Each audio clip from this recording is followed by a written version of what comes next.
नमस्कार दोस्तों, निकी क्लासेज में आपका एक बार फिर से स्वागत है। दोस्तों, हमारी क्लासेज चल रही थी राजस्थान में मीठे पानी की झीलों के बारे में हम चर्चा कर रहे थे। इसमें हमने कुछ झीलें कर ली हैं। आज हम पढ़ेंगे नक्की झील के बारे में। राजस्थान की नक्की झील के बारे में पढ़ेंगे। नक्की झील है कहाँ पर स्थित, तो ये कहाँ स्थित है, आपसे पूछ लिया जाए कहाँ है ये, कहाँ, तो आपसे पूछ लिया जाए कहाँ है, तो माउंट आबू, माउंट आबू में स्थित है। माउंट आबू भी कहाँ स्थित है, माउंट आबू सिरोही में स्थित है। कहाँ है, सिरोही में, सिरोही में। ठीक है, यह राजस्थान का सबसे आदर स्थान है। कौन सा है, यह है राजस्थान का, राजस्थान का सबसे आदर स्थान। आपसे पूछ लिया जाए राजस्थान का सबसे आदर स्थान कौन सा है, तो राजस्थान का सबसे आदर स्थान है माउंट आबू। माउंट आबू कहाँ पड़ता है, सिरोही में पड़ता है। यह राजस्थान का सबसे ऊंचा स्थान भी है, तो ये भी लिख सकते हो, यह है राजस्थान का सबसे ऊंचा स्थान है, सबसे ऊंचा स्थान है। आपसे पूछ लिया जाए राजस्थान का सबसे ऊंचा स्थान कौन सा है, तो माउंट आबू है। ये बात करते हैं नक्की झील। नक्की झील का निर्माण कैसे हुआ है, तो नक्की झील का निर्माण ज्वालामुखी उद्गार से हुआ है। निर्माण ज्वालामुखी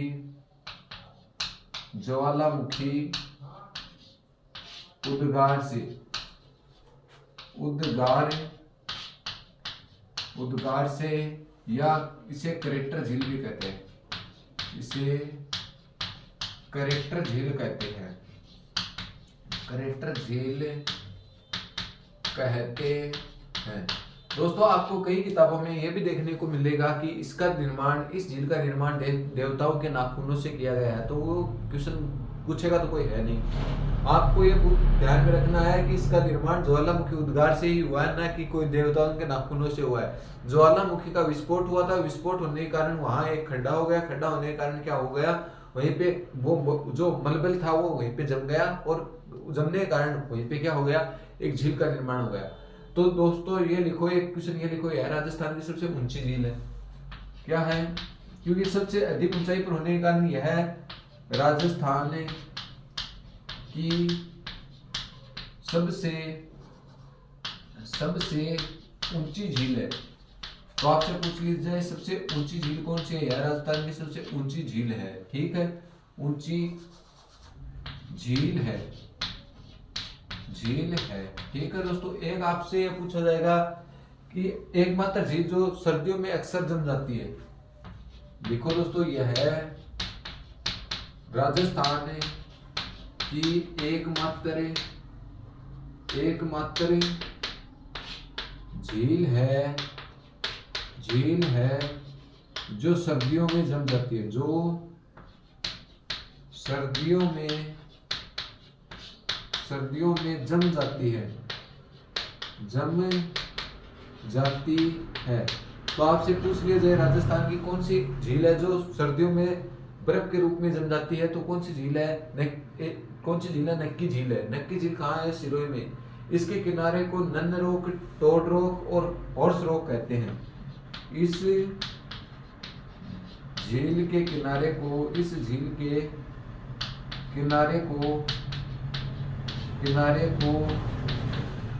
नन्न रोक, टोड रोक, हॉर्स रोक कहा जाता है, रोक कहा जाता है। यहीं से दोस्तों एक और क्वेश्चन आ सकता है, नन्न रोग की आकृति कैसी है और टोड रोग की आकृति कैसी है। तो इनकी आकृतियों के बारे में बात करें, नन्न रोग की आकृति, इसकी आकृति कैसी है, महिला के घूंघट के समान। इसकी आकृति, इसकी बात करें, आकृति की बात करें, इसकी आकृति कैसी है, महिला के घूंघट के समान, महिला के घूंघट के समान, घूंघट के समान। आपसे पूछ लिया जाए नन्न रोग की आकृति किस प्रकार की है। कई बार अक्सर परीक्षा में क्वेश्चन पूछा हुआ क्वेश्चन है कि नन्न रोग की आकृति कैसी है, तो महिला के घूंघट के समान है। ठीक है दोस्तों, आगे बात करते हैं टोड रोग की आकृति किसके समान है, तो मेंढक के समान है। टोड रॉक जो कि इसका किनारा है, इसकी आकृति ऐसी है, मेंढक के समान है, मेंढक के समान है। ठीक है दोस्तों, तो किसकी आकृति मेंढक के समान है? तो टोड रॉक की आकृति किसके समान है? मेंढक के समान है। इस झील के किनारे एक सनसेट स्थल स्थित है, जहां क्या है, डूबते हुए सूर्य को दर्शाया गया है। तो लिखो दोस्तों, इस झील के किनारे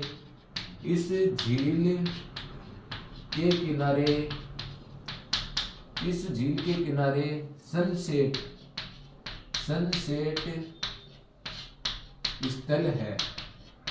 स्थल है जिसे डूबते हुए सूर्य के समान बताया है, जिसे डूबते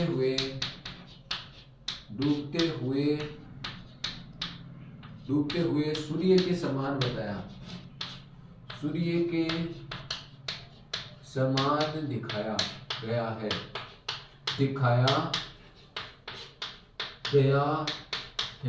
तो क्वेश्चन ये पूछा हुआ है कि सनसेट स्थल कहाँ स्थित है? तो नक्की झील माउंट आबू सिरोही में स्थित है। ठीक है दोस्तों, ये आपको ध्यान में रखना है। यहाँ पर ग्रास्य जनजाति के लोग अपने पूर्वजों की अस्थियों का क्या करते हैं? विसर्जन करते हैं। तो आपसे पूछ लिया जाए, ग्रास्य जनजाति सर्वाधिक कहाँ निवास करती है? तो माउंट आबू सिरोही पर निवास करती है। यहाँ क्या करती है? अपने पूर्वजों की अस्थियों को क्या करती है? विसर्जन करने का कार्य करती है। तो लिखो दोस्तों, इस झील के किनारे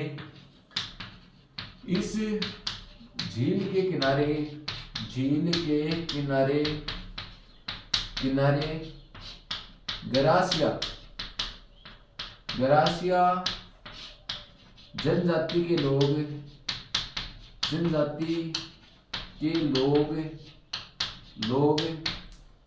अपने पूर्वजों की अस्थियों का विसर्जन करते हैं।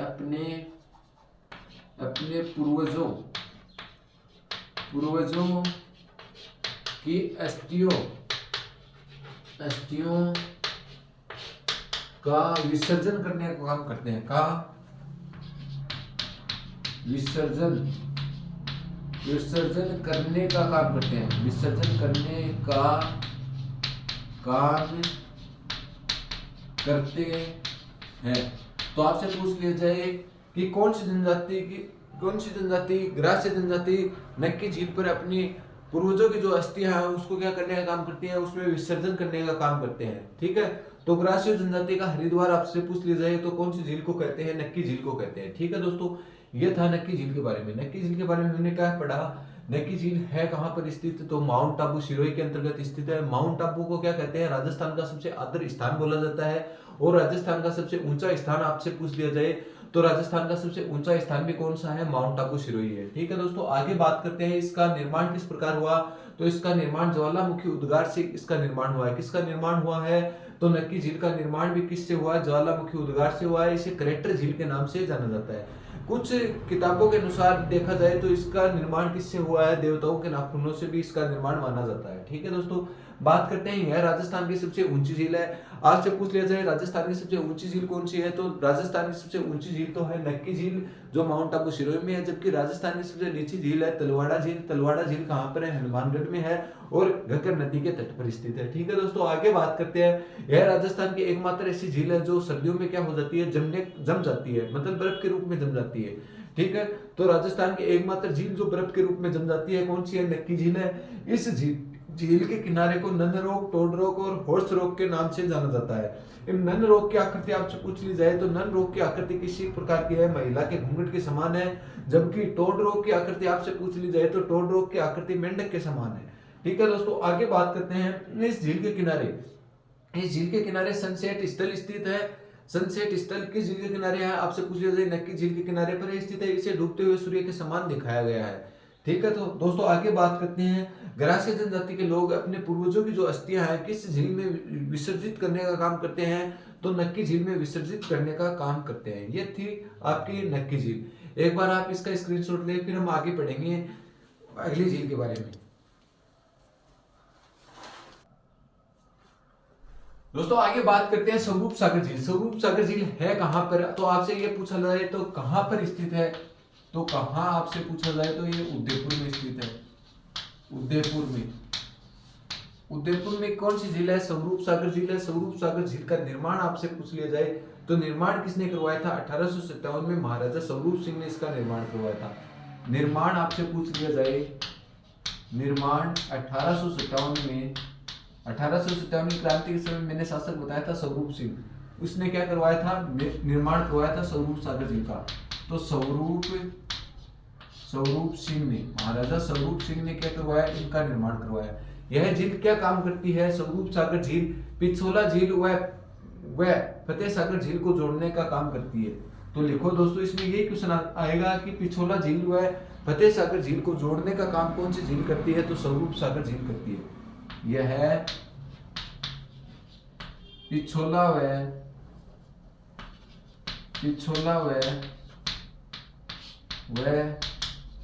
फतेह सागर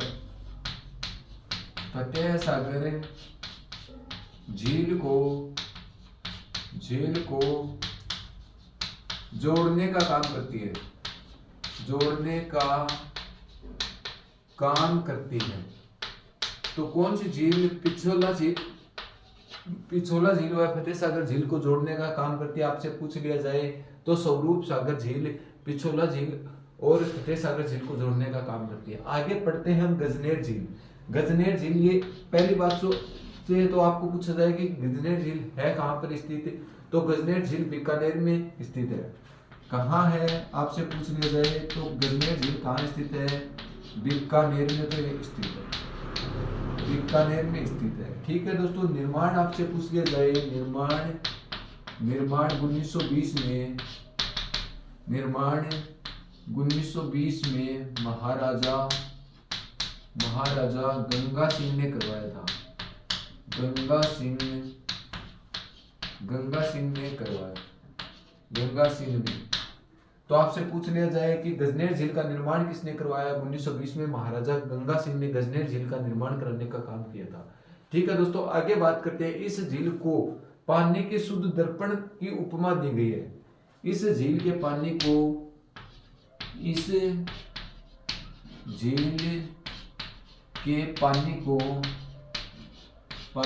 शुद्ध दर्पण धाम की संज्ञा दी गई है।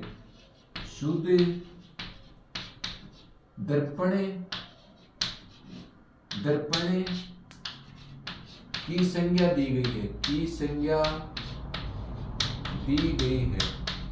तो आपसे पूछ लिया जाए शुद्ध दर्पण की संज्ञा किस झील को दी गई? झील के पानी को दी गई है तो गजनेर झील के पानी को दी गई है। गजनेर झील का निर्माण किसने करवाया था? 1920 में महाराजा गंगा सिंह ने इसका निर्माण करवाया था। और गजनेर झील है कहाँ पर स्थित? तो गजनेर झील बीकानेर में स्थित है। इससे पहले हमने पढ़ा था स्वरूप सागर झील। स्वरूप सागर झील कहाँ पर स्थित है? तो स्वरूप सागर झील उदयपुर में स्थित है। और इसका निर्माण किसने करवाया था? स्वरूप सागर झील का निर्माण स्वरूप सिंह ने करवाया था। 1857 की क्रांति के समय करवाया था।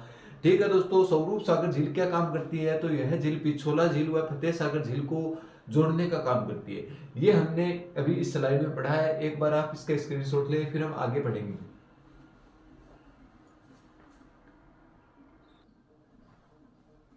दोस्तों आगे बात करते हैं अन्ना सागर झील। अन्ना सागर झील कहाँ स्थित है? आपसे एक तो ये पूछ लिया जाए तो कहाँ है अन्ना सागर झील?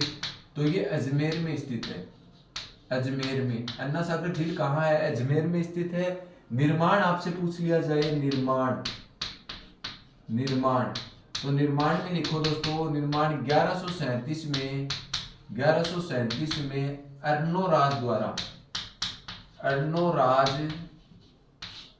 द्वारा लूनी नदी का पानी रोककर, लूनी नदी का पानी रोककर करवाया गया।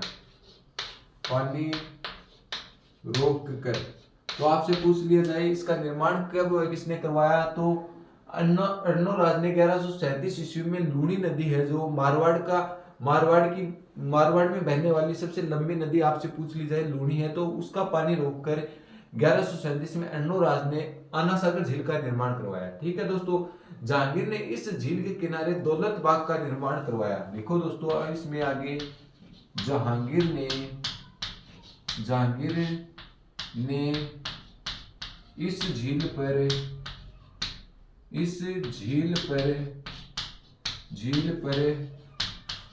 दौलत बाग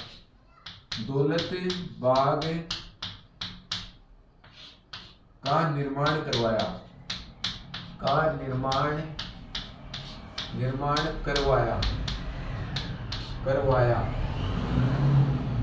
ठीक है दोस्तों, जहांगीर ने इसने झील पर किसका निर्माण करवाया? दौलत बाग का निर्माण कराया। वर्तमान में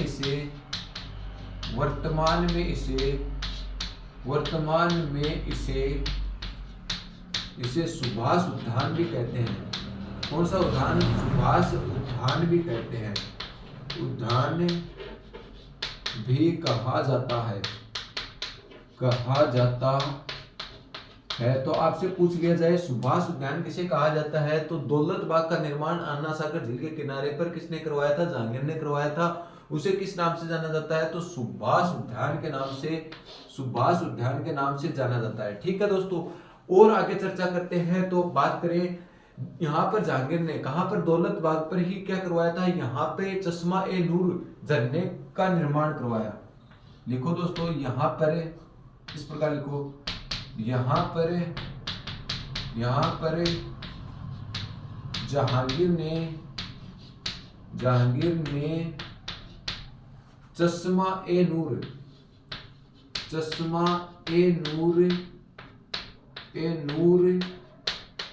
झरने का निर्माण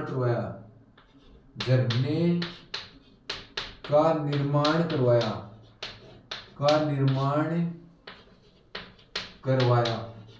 तो आपसे पूछ लिया जाए चश्मा ए नूर झरने का निर्माण किसने करवाया? तो जहांगीर ने करवाया। कहां करवाया? दौलत बाग पे करवाया था। ठीक है दोस्तों, दौलत बाग में नूर जहां की एक मां थी अस्मत बेगा ने इत्र निकालने का काम किया था। तो लिखो दोस्तों, दौलत बाग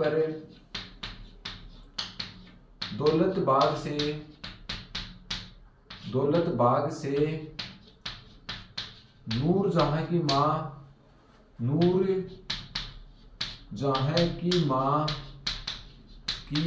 अस्मत बेगा ने गुलाब से इत्र निकालने का काम किया। गुलाब से इत्र निकालने का काम किया। तो आपसे पूछ लिया जाए कि इत्र का आविष्कार किसने किया था? तो नूरजहां की मां ने। और कहां? दौलत बाग का निर्माण किसने करवाया था? जहांगीर ने। और ये नूरजहां कौन है? नूरजहां है जहांगीर की पत्नी का नाम है नूरजहां की मां कौन थी? अस्मत बेगा थी। अस्मत बेगा ने गुलाब से इत्र निकालने का काम करवाया, किया कहां? दौलत बाग में। ठीक है दोस्तों, ये आपको याद रखना है। ठीक है दोस्तों, आगे चर्चा करते हैं। जहांगीर ने इस झील के पास जहांगीर ने क्या करवाया? नूरजहां महल का निर्माण करवाया तथा रूठी रानी का महल भी इस झील के किनारे पर है। तो लिखो दोस्तों, इस झील पर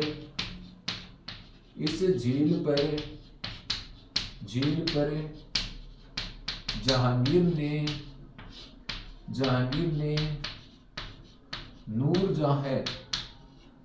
नूरजहां महल का निर्माण करवाया।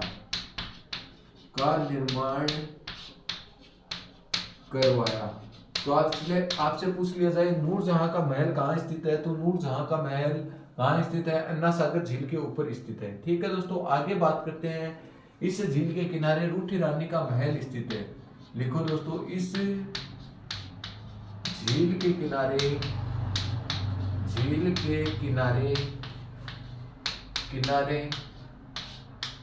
रूठी रानी का महल स्थित है। रूठी रानी का महल स्थित है।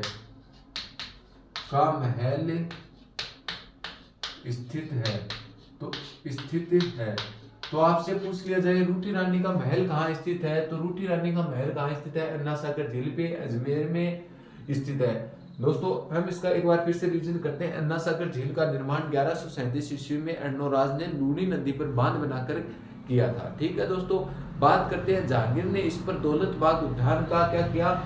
निर्माण करवाया। और दौलत बाग उद्यान को वर्तमान में किस उद्यान के नाम से जाना जाता है? तो दौलत बाग उद्यान को वर्तमान में सुभाष उद्यान के नाम से जाना जाता है। ठीक है दोस्तों, जहांगीर ने ही इस सुभाष उद्यान बता दो या दौलत बाग बता दो, इसके ऊपर एक झरने का निर्माण करवाया। उस झरने का नाम है चश्मा ए नूर। तो आपसे पूछ लिया जाए अन्ना सागर झील पर कौन सा झरना स्थित है, तो चश्मा ए नूर झरना है। और चश्मा ए नूर झरने का निर्माण किसने करवाया, तो जहांगीर ने करवाया और दौलत बाग में करवाया था। ठीक है दोस्तों, आगे बात करते हैं। जहांगीर की पत्नी है नूरजहां, नूरजहां की माँ है असमत बेगा। असमत बेगा ने क्या किया था, दौलत बाग में गुलाब से इत्र निकालने की विधि का आविष्कार किया था। गुलाब का फूल होता है, उससे इत्र सेंट निकालने की विधि का क्या किया था, आविष्कार किया था। और किसने किया था, असमत बेगा ने किया था। असमत बेगा ने, असमत बेगा किसकी माँ है, नूरजहां की क्या है, माँ है। और नूरजहां की इसकी पत्नी है, जहांगीर की पत्नी है। ठीक है दोस्तों, आगे बात करते हैं। जहांगीर ने अपनी बेगम नूरजहां की याद में इस झील के किनारे पर किसका निर्माण करवाया, तो इस झील के किनारे पर नूरजहां महल का निर्माण जहांगीर ने करवाया था। ठीक है दोस्तों, आगे बात करते हैं। इस झील के किनारे पर रूठी रानी का महल स्थित है। रूठी रानी किसे, इतिहास में रूठी रानी के नाम से किसे जाना जाता है, क्वेश्चन आ जाए तो इतिहास में रूठी रानी के नाम से उमादे को जाना जाता है। उमादे किसकी पत्नी थी, राव मालदेव की क्या थी, पत्नी थी। ठीक है दोस्तों, एक झील के बारे में और हम यहीं पे चर्चा करते हैं, उसके बारे में ज्यादा कुछ नहीं है कि बालसमंद झील कहाँ स्थित है, तो जोधपुर में स्थित है। और इस पे क्या है, ये 1159 में बालक राव ने इसका निर्माण करवाया था। तो आपसे पूछ लिया जाए बालसमंद झील कौन सी, बाल संबंध झील, बाल संबंध झील कहाँ स्थित है, आपसे पूछ लिया जाए कहाँ है, तो कहाँ है, तो जोधपुर में स्थित है। ये कई बार क्वेश्चन आया हुआ है, जोधपुर में स्थित है बाल संबंध झील। इसका निर्माण आपसे पूछ लिया जाए तो निर्माण कब करवाया गया था, 1159 में बालक राव ने निर्माण करवाया। निर्माण 1159 में बालक राव ने निर्माण करवाया। और इस पर बांध आपसे पूछ लिया जाए कौन सा बांध इसे पानी उपलब्ध कराने का काम करता है, तो गुलाब सागर बांध। पानी कौन देता है इसे, पानी आपसे पूछ लिया जाए पानी कौन देता है इसको, तो गुलाब सागर बांध। कौन सा, गुलाब सागर बांध, गुलाब सागर बांध इसे पानी उपलब्ध कराने का काम करता है। तो दूसरी ओर झील पूछी जाए आपसे बालसमंद झील, बालसमंद झील कहाँ पड़ती है, जोधपुर में है। और इसका निर्माण किसने करवाया, तो निर्माण किसने करवाया था, 1159 में बालक राव ने इसका निर्माण कराने का काम किया था। ठीक है दोस्तों, आगे बात करते हैं। इसको पानी उपलब्ध, बालसमंद झील को पानी उपलब्ध कराने का काम कौन करता है, तो बालसमंद झील को पानी उपलब्ध कराने का काम गुलाब सागर बांध करता है। ठीक है दोस्तों, ये था हमारा एक झीलों के बारे में। और इसके बाद में एक वीडियो और आएगा झीलों का, उसके बाद में हमारे राजस्थान की खारे और मीठे पानी की झीलें कंप्लीट हो जाएंगी। तो दोस्तों, यदि आप इस चैनल पे नए हो तो ज्यादा से ज्यादा लोगों को शेयर भी किया करो, और आप भी इसे ज्यादा से ज्यादा लोगों को भेजा करो और सब्सक्राइब करो, ताकि आने वाले जो भर्तियों के नोटिफिकेशन और इन क्लासों के नोटिफिकेशन है आप तक जल्द से जल्द पहुंच सके, आप भी इसका फायदा उठा सके और अपने मित्र भी इसका फायदा उठा सके। तो दोस्तों, कल हमारा एक जो बचा हुआ टॉपिक है उसके बारे में और चर्चा करेंगे, झीलों के बारे में, और उसके बाद में राजस्थान की झीलें कंप्लीट हो जाएंगी। ठीक है दोस्तों, धन्यवाद।